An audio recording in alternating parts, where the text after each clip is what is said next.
Boa noite aos irmãos, boa semana, não apenas aos que estão aqui, meus amigos queridos, Paulo, Wellington, muito obrigado, Elisângela. Aliás, o quarteto aqui, né, o nosso pianista e os três apresentaram muito bem, muito boa a seleção musical, muito bom. Mas também aos irmãos que hoje, ou em algum dia no futuro, estarão ouvindo ou acompanhando essa mensagem via internet.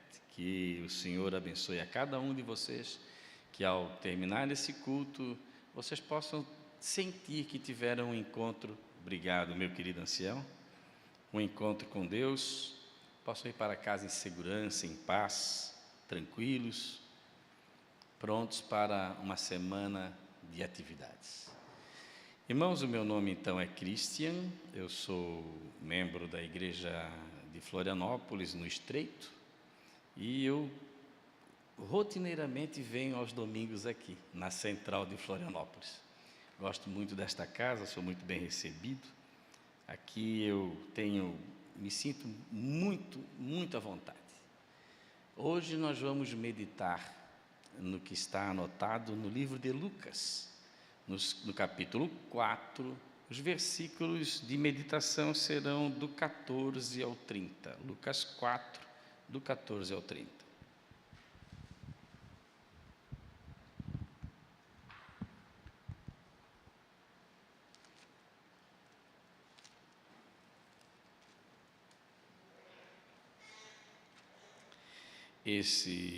Esta mensagem, ela é baseada num livro chamado Desejado de Todas as Nações, o capítulo 24, e o sermão leva o título, que também é o do capítulo, Não é este o filho do carpinteiro? Então vamos juntos meditar no que diz a palavra do Senhor. Lucas capítulo 4, versículo 14. Então, pelo poder do Espírito, voltou Jesus para a Galiléia, e a sua fama correu por toda aquela região. Ele ensinava nas suas sinagogas, e por todos era elogiado. Vamos refletir um pouquinho. Aqui nós temos algumas informações que merecem ser exploradas. Então, só rememorando, eu acredito que isto não seja novidade para ninguém, Jesus, Carlão, Mary, tudo bem? Sejam bem-vindos. Rememorando, por uma profecia que está em Miqueias, Jesus nasceria, como de fato nasceu, numa cidade chamada Belém. Ao nascer em Belém, rapidamente em retrospectiva, logo após o nascimento, por orientação do Espírito Santo, José levou Maria e o recém-nascido para o Egito, e lá ficaram abrigados. Depois, José voltou com a sua família para a terra de Israel, e ali fixaram sua residência em Nazaré. Então, quando diz que Jesus estava na Galiléia, na cidade de Nazaré, ele estava propriamente em casa. Mas ele já não era mais um menino, já era um homem, o seu ministério público já havia iniciado. Jesus já era reconhecido como um grande pregador, alguém que operava sinais e maravilhas, milagres, era o médico dos médicos.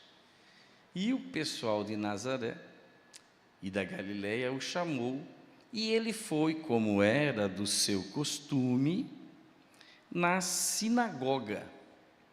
Então vamos lá, vamos para o versículo 16. Chegou a Nazaré, onde fora criado, entrou num dia de sábado, tá certo? Na sinagoga, como era seu costume, levantou-se para ler.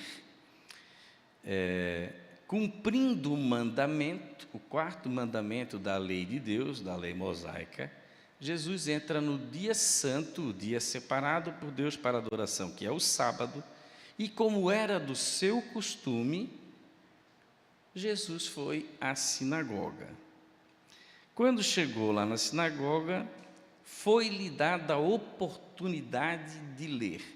Irmãos, sinagoga, eu fui pesquisar um pouquinho, e trouxe aqui para vocês algumas definições e escolhi uma do dicionário Strong, o verbete 4864 do dicionário Strong, que fala sobre o que é a sinagoga, e ela dá uma definição: assembleia, congregação, sinagoga, seja o local ou as pessoas reunidas no local. Então vamos lá, vamos trazer para os nossos dias? Muito bem. Sinagoga, então, assembleia, congregação, seja o local ou as pessoas. Às vezes a gente diz assim: Cristian, sábado de manhã, eu queria que desse uma passadinha lá no escritório para a gente resolver algumas coisas. Não, aí eu respondo: não, sábado eu vou na igreja, vou à igreja. Muito bem. Se eu fosse um judeu, diria: sábado eu tenho um compromisso na sinagoga. Então, a sinagoga, como a igreja, pode estar definindo o prédio, como este edifício aqui, muito bem ornado, que nós chamamos de igreja. Mas aí, em determinado momento do culto, o pregador chega e faz um apelo e diz assim: e a igreja diz amém. Irmãos, a igreja já não está se referindo ao edifício, mas a quem? A nós, a assembleia de cristãos presentes no edifício. Então, também naquela época, a assembleia poderia estar se definindo a sinagoga, o edifício, ou a sinagoga, os membros que ali se reuniam. Como hoje nós falamos a igreja, querendo nos referir ao templo, e também a igreja, nos referindo às propriamente ditas. E havia também uma liturgia, pelo que eu tenho pesquisado, nos tempos de Cristo, no serviço da sinagoga. E ele era dividido, isto há informações históricas que podem, às vezes, ter uma certa diferença entre um historiador e outro, mas em 6 fases: orações, leitura da Torá, leitura dos profetas, intervenções, que era quando você permitia que alguém fizesse um comentário, fizesse uma contribuição. Entre nós, principalmente entre os anciãos, é costume nós, quando chegamos a uma igreja, mesmo quando somos convidados a pregar, que quando nos apresentamos na congregação, se há uma autoridade eclesiástica presente, um pastor ordenado, alguém que esteja, por exemplo, visitando. Nós somos uma cidade turística, Florianópolis. Às vezes você chega no sábado de manhã e tem um grande pregador, por todos querido, e que temos a raríssima oportunidade de tê-lo em nosso meio. Então, o ancião do dia, ou o próprio pastor, vai se dirigir a ele, ou o pregador que está escalado, quando é meu caso: pastor, o senhor quer usar da palavra? E este pastor pode dizer: não, Cristian, eu estou descansando, eu estou nos dias de folga, de férias, eu queria descansar um pouquinho, ficar do lado da minha esposa, não é tão comum, eu quase sempre estou pregando, e ela ali sentadinha, eu quero ficar aqui. Mas nós, até por respeito à autoridade eclesiástica, a gente franqueia a ele a palavra. Aqui também acontecia isso, eram chamadas intervenções. Depois uma bênção, que é a bênção que está lá no Pentateuco, né? Uma bênção. E há também, nas sinagogas, fazia a administração da justiça. Se julgava nas sinagogas. Se você quiser um exemplo disso, está lá em Mateus 10, 17. Tá? Então você vai achar lá em Mateus 10, 17 um exemplo de um julgamento na sinagoga, inclusive um julgamento bem contundente, com uma sentença bem severa. E a igreja, como um todo, também procede julgamentos. São as chamadas disciplinas eclesiásticas. Nós temos ali o manual, a regra, que está lá em Mateus 18, e a partir dali você também tem autoridade dada por Deus para julgar os membros da congregação por alguma transgressão, algo que, enfim, recomenda uma autoridade, porque se você lembrar lá de Apocalipse 3,19, eu repreendo e disciplino a quantos amo. Então, disciplina é um ato de amor. Assim, um pai, quando disciplina seu filho na sinagoga como na igreja, havia também esses momentos, tá? E vamos então ver o que estava acontecendo naquela sinagoga, naquela manhã de sábado, quando o pregador era Jesus Cristo, Deus Filho, Emanuel. Então, versículo 17 diz: foi-lhe dado o livro do profeta Elias. Ao abrir o livro, achou o lugar onde estava escrito. Ele está lendo agora o profeta Elias. Isso está anotado no capítulo 61, se não me falha a memória, 1 a 3 de Isaías. 61, 1 a 3 de Isaías. Se você abrir a sua Bíblia aí, eu vou ler o que está anotado em Lucas, mas o que está anotado lá em Isaías 61, 1 a 3 é um pouco diferente. Vamos juntos? Eu vou ler Lucas, mas se você quiser, acompanhe em Isaías 61, 1 a 3. Disse Jesus: o Espírito do Senhor está sobre mim, porque Ele me ungiu para anunciar boas novas aos pobres. Enviou-me a proclamar liberdade aos cativos, dar vista aos cegos, para libertar os oprimidos e anunciar o ano aceitável do Senhor. Amém? Amém. Mas em Isaías, se alguém abriu aí, em Isaías 61, no versículo 3, o versículo 3 não termina aqui, anunciar o ano aceitável do Senhor. Ele tem um acréscimo, que é o quê? O dia da ira de Deus. Jesus omitiu essa parte. Foi-lhe dada a oportunidade de ler, ele leu até onde ele quis ler. Lembrando que ele é o autor da palavra, ele leu até ali. Mas, irmãos, nós devemos atentar para um fato histórico. Quando Jesus estava pregando naquela sinagoga, naquele sábado de manhã, o povo de Israel, conquanto vivesse em sua terra, não estava no exílio, mas ele era dominado por um império estrangeiro, o Império Romano. O Império Romano, os Césares. Esse império, o Império Romano, dominava, subjugava a terra de Israel. Então, quando Jesus diz assim, no versículo 18 ainda de Lucas 4, enviou-me a proclamar liberdade aos cativos. Irmãos, para aquele povo, talvez o que eles mais ansiassem era a liberdade. Nós também não somos diferentes. A vida sem liberdade não é vida. Vida sem liberdade não é vida. Estamos sendo muito claro. Eles vibravam com aquilo. E aí, na parte final do versículo 3, se não me falha a memória, de Isaías 61, vai falar do dia da ira do Senhor. Quando Jesus omitiu aquilo, o povo que ali estava,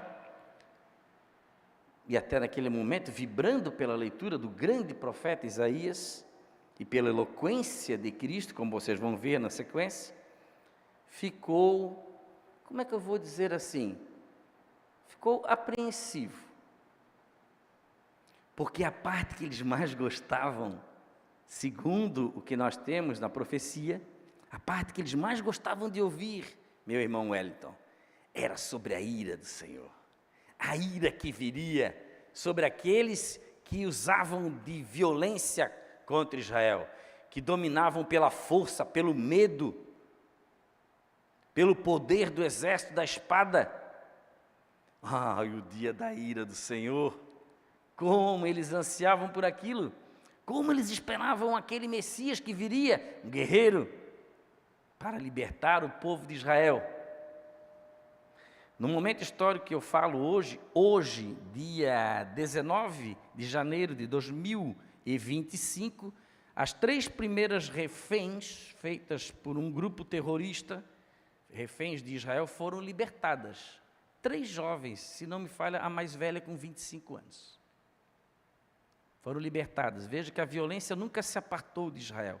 Até hoje eles sofrem violência. Hoje 3 israelenses, 3 jovens, uma, se não me falha a memória, do Reino Unido, foram libertadas. Se hoje Israel clama por justiça, tanto mais naquela época, quando a nação inteira estava sendo dominada. E era direito deles ter a sua liberdade, como é direito dessas 3 mulheres e de todos os demais que lá estão, serem também libertados. Não é isto? Eles ficaram pensando sobre aquilo, mas vamos ver o que diz o versículo 20. Fechando o livro, devolveu ao assistente e assentou-se. Os olhos de todos na sinagoga estavam direcionados para ele.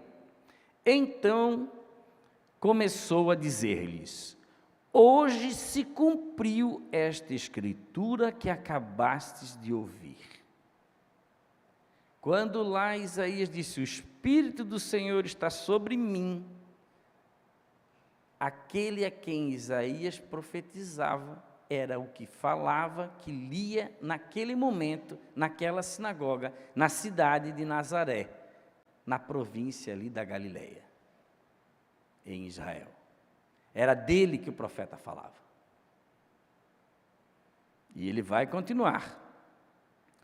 Todos falavam bem dele, versículo 22, se maravilhavam pelas palavras de graça que saíam da sua boca e diziam: não é este o filho de José? José, também não há nenhuma novidade nisto, era o padrasto de Jesus, marido de Maria, a quem Deus escolheu para ser a mãe do menino Deus. Eles cresceram juntos, quem sabe, muitos ali cresceram com Jesus, eu imagino. Quem sabe ali brincaram juntos. Quem sabe Jesus tinha feito até algum trabalho para um deles. Quem sabe José tenha prestado um serviço a algum deles. Eles conheciam não apenas Jesus, mas toda a sua família. Conheciam José, Maria, seus irmãos. Conheciam a todos. E aí começou aquela situação de: espera aí, mas esse aí não é o filho de José? Não é este o filho do carpinteiro? Nadson Portugal, se não me falha a memória, tem uma música, acho que é ele, o filho do carpinteiro, muito bonita. Aconselho que vocês depois em casa, querendo, coloquem aí nos seus aparelhos. Veja o versículo 23. Ele, Jesus, lhes disse: sem dúvida me direis este provérbio: médico, cura-te a ti mesmo. Faze também aqui na tua terra tudo o que ouvimos ter sido feito em Cafarnaum. E aí Jesus, já lendo o coração, a mente deles, percebendo a inquietação que no coração deles se formava, Jesus então diz: talvez vocês estejam querendo que eu faça aqui um milagre, talvez vocês estejam querendo que eu cure, talvez vocês estejam querendo que eu faça aquilo que vocês ouviram que eu fiz em Cafarnaum. E aí o diálogo, veja, irmão, o diálogo vai, às vezes se pinta, a gente tem a tendência, uma vontade de humanizar os atos de Deus. E embora Cristo estivesse ali encarnado, ele era Deus. E disse ele mesmo que ele não falava senão o que o Pai mandava que ele dissesse. E ele não fazia obras senão a obra que o Pai lhe dava para fazer. E então, no versículo 24, ele diz: em verdade vos digo que nenhum profeta é bem recebido na sua própria terra. Irmão, aqui o chicote começou a cantar, né? Não gosto muito de sermão, quando às vezes a pessoa vem e começa a descer o chicote no lombo do povo. Eu acho que esse tipo de coisa a gente faz assim, né? O ancião vai ali, chama a pessoa, conversa. Quem sabe o pastor vai ali, chama a pessoa, conversa. E aí, se for o caso, a gente... E claro que há sermões que você tem que fazer uma advertência, uma demonstração, sim, é claro. Mas Jesus aqui começa a falar e já vai dizendo que nenhum profeta, e veja que ele não falou de si, ele falou, nenhum profeta é bem recebido em sua própria terra. Em verdade vos digo que muitas viúvas existiam em Israel nos dias de Elias, quando o céu se fechou, de modo que em toda a terra houve grande fome. Irmãos, aqui a gente vai entrando já na parte final da mensagem desta noite, e na advertência, no apelo que eu gostaria de fazer ao coração de vocês. Eu quero que vocês tentem se transportar para aquela sinagoga.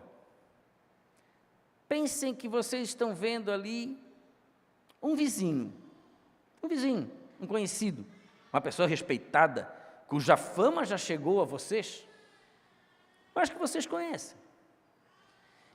E vocês são um povo patriota, né? Israelense patriota. E devem sê-lo. Devemos amar a nossa nação, a nossa pátria, a casa que Deus nos deu. Não é isto? Acontece que Jesus estava dizendo que, vejam a advertência, em verdade vos digo que muitas viúvas existiam em Israel nos dias de Elias, quando o céu se fechou por 3 anos e 6 meses, de modo que em toda a terra houve grande fome. E aí ele vai completar, irmão, no versículo 26, ele diz, a nenhuma delas, porém, foi enviado Elias, senão a uma viúva de Sarepta de Sidom. Nem judia ela era, sequer israelita. Eu penso que Sidom, talvez não, me perdoe a ignorância em geografia, seja uma cidade da Síria, ali na região da Síria. Ela sequer era israelita, sequer ela era israelita. E aquele povo começou a ficar indignado, irmão. Mas era mentira o que Jesus estava dizendo? Não, irmãos, não era mentira. 3 anos e 6 meses, nos dias de Elias, o céu ficou fechado, sem chuva. E Deus precisava de um lugar para receber, para deixar o seu profeta, o seu mensageiro, em segurança. E enquanto foi conveniente, ele esteve escondido, e depois ele teria que ir para uma casa, e Deus passou em revista todas as casas de Israel, irmãos.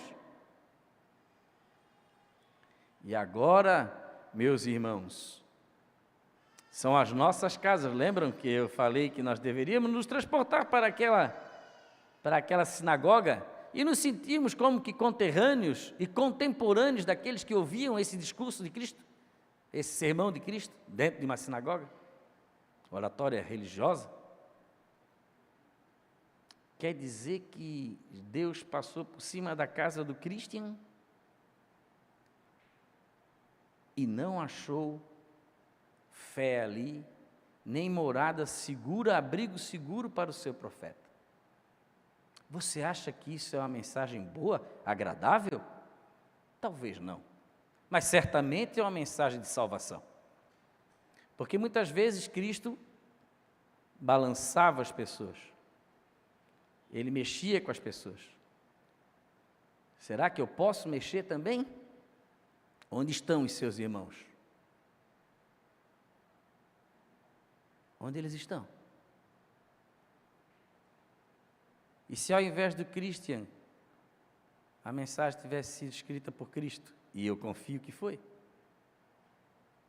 inspirada pelo Espírito Santo, por que não vieram ver? Por que não vieram ouvir? Por que não estão aqui?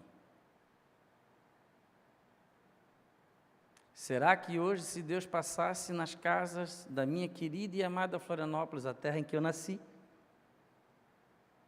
na Carlos Correia, aqui pertinho, maternidade Carlos Correia, não sou da Carmela, Será que se Deus tivesse passado hoje, procurando uma casa para Elias, Ele acharia naqueles que não estão aqui?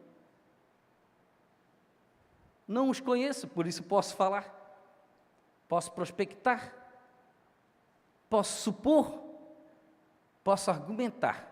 No direito se diz de argumentando tanto, né? Já que a gente está falando do Império Romano que dominava Israel. Vamos argumentar, vamos fazer esse raciocínio. E se eu olhar para aquela câmara e perguntar: o que fazes aqui, Elias?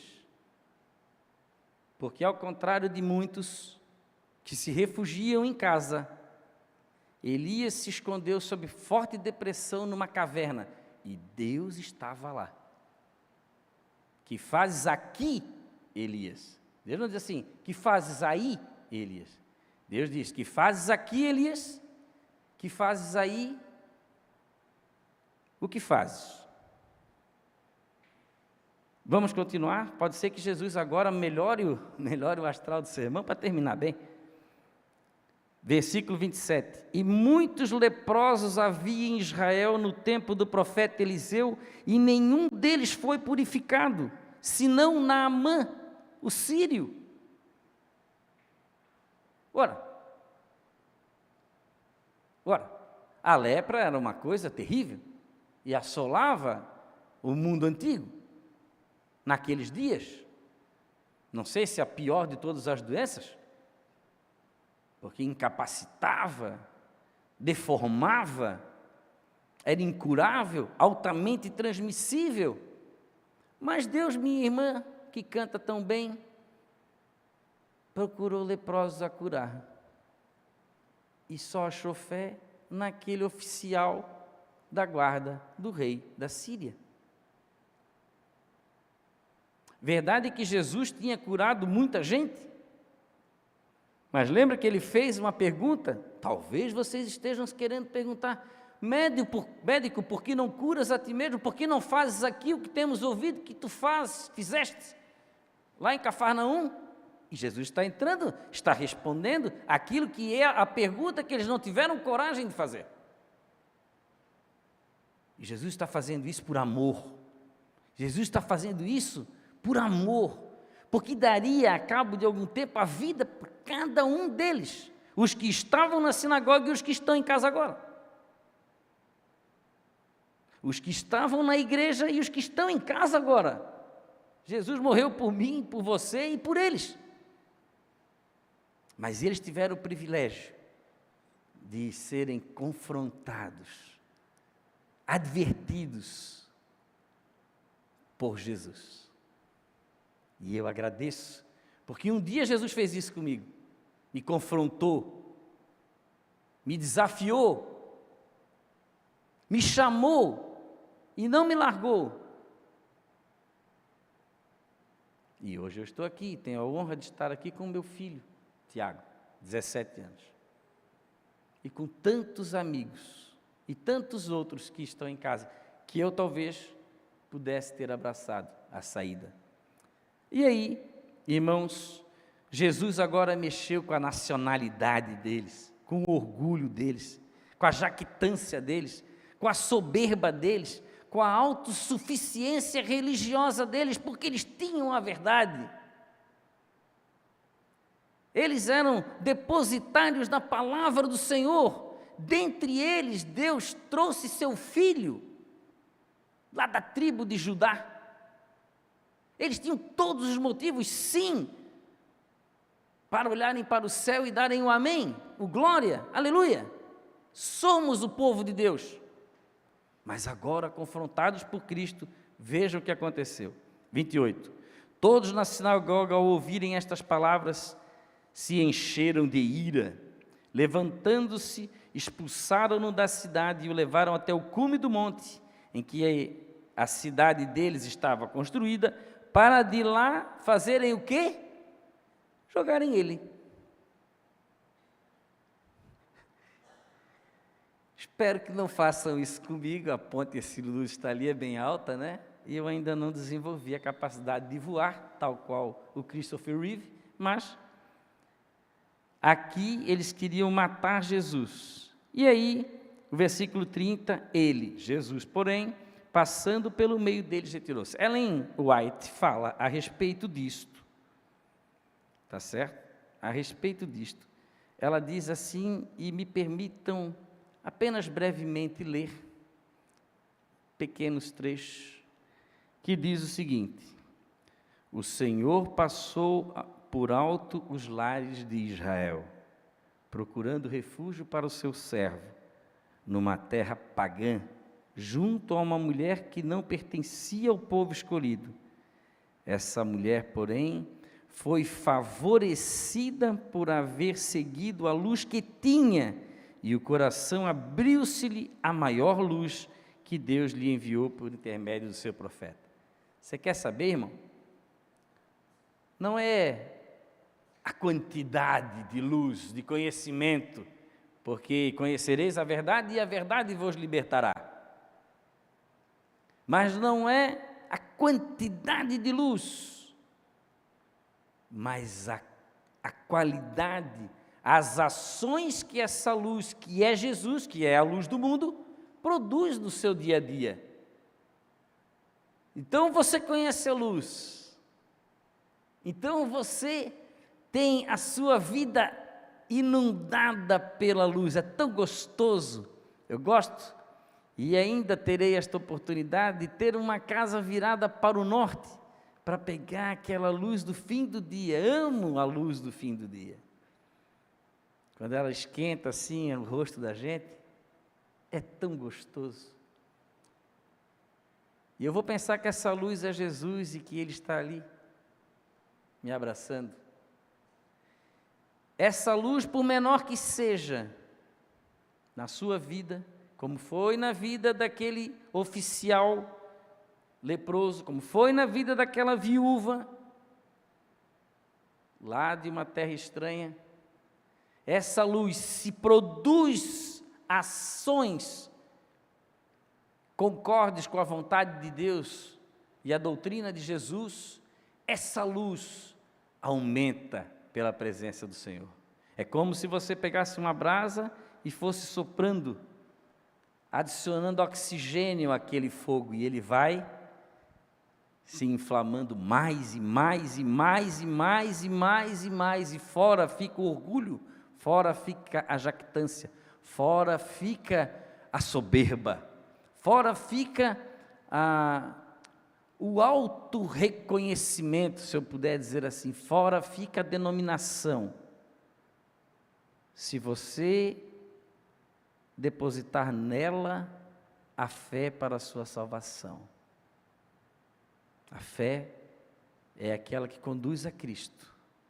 E nós estamos na igreja certa, no momento certo, cultuando o Deus único e verdadeiro, que há de nos salvar. Por fim se levantará sobre essa terra. Irmãos, meu apelo a você, a cada um de vocês, a cada um, irmão e irmã, que está em casa nessa hora, não me tome mal, não queira me jogar do precipício,